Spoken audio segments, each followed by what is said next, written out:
ইয়েকে ratify করেছে, চুক্তিতে ratify করেছে। একটি হচ্ছে ইউএনের ইউএনডিএইচআর, আরেকটি হচ্ছে চাইল্ডদের নিয়ে যে কনভেনশন সেটাতে রেটিফাই করেছে। সো সেক্ষেত্রে দেখা যায় যে দুইটি রেটিফাই করার পরেও আসলে সরকার কোনো সুনির্দিষ্ট নীতিমালা করে নাই।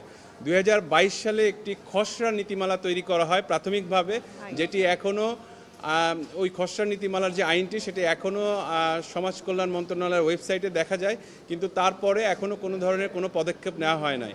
গত 3 দিন আগে নেত্র নিউজ নামে একটি পোর্টাল থেকে একটি ভিডিও প্রকাশ করা হয়। সেখানে দেখা যায় যে 34 লক্ষ এরকম পথশিশু অথবা যারা পথে পথে থাকে তাদের কথা বলা হয়েছে, এবং তাদের সুনির্দিষ্ট কোনো ধরনের কোনো সুযোগ সুবিধা নাই, মানবাধিকারের কোনো ধরনের কোনো তাদের মধ্যে নাই। তো সেই দিক থেকে আমরা প্রাথমিকভাবে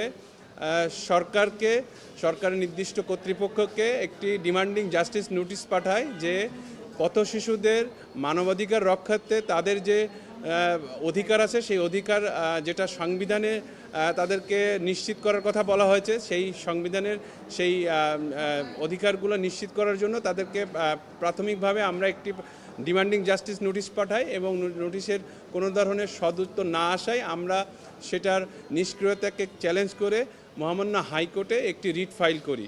যে রিটটি আজকে শুনানি হয়, শুনানির পরে মহামান্য কোর্ট এই রিটে একটি রুল জারি করেন যে কর্তৃপক্ষের নিষ্ক্রিয়তা এবং খামখেয়ালিপনাকে কেন অবৈধ ঘোষণা করা হবে না। কর্তৃপক্ষের নিষ্ক্রিয়তা বলতে এখানে বোঝানো হয়েছে যে তাদের যেই পথশিশুদের যে সুযোগ সুবিধা এবং তাদের যে একটি নির্দিষ্ট নীতিমালার মধ্যে নিয়ে আসার কথা, সেই অনুযায়ী তাদেরকে কোনো ধরনের সুযোগ সুবিধা দেওয়া হচ্ছে না এটা। এবং এর সাথে সাথে আমরা আরও একটি ডাইরেকশন চেয়েছিলাম, সেটাও রুলের মধ্যে দেওয়া হয়েছে।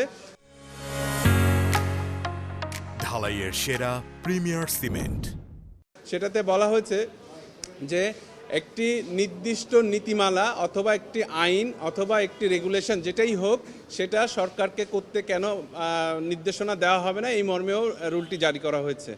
তো আমাদের সরকার, অর্থাৎ এখন যেই গণতান্ত্রিক সরকার এসেছে, তারা বিভিন্ন সময়ে আমরা দেখছি বিভিন্ন ফ্যামিলি কার্ড, বিভিন্ন ধরনের কার্ডের আওতায় নিয়ে আসছে।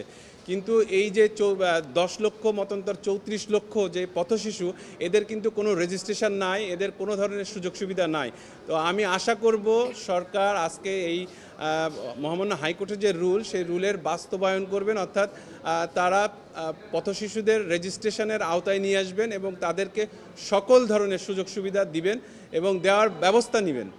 এবং সর্বোপরি যেই নীতিমালাটা পেন্ডিং আছে, 2022 সালে যে আইনটা পেন্ডিং আছে, সেই আইনটা জানি পার্লামেন্টে আইনটা ওঠানো হয়।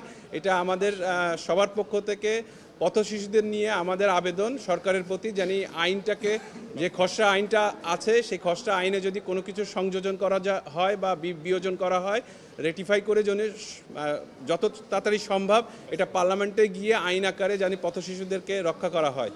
কারণ আমরা সবাই হচ্ছে, আমাদের যাদের সন্তান আছে, আমরা যখন বাসায় যাই আমরা দেখি আমাদের সন্তানের কথা, কিন্তু একটা পথের শিশু যখন থাকে আমরা শুধু দেখি তাদেরকে, আসলে তাদের জন্য আমাদের কারোর কিছু করার নাই। তো আমাদের উচিত যে তাদের জন্য কিছু করার।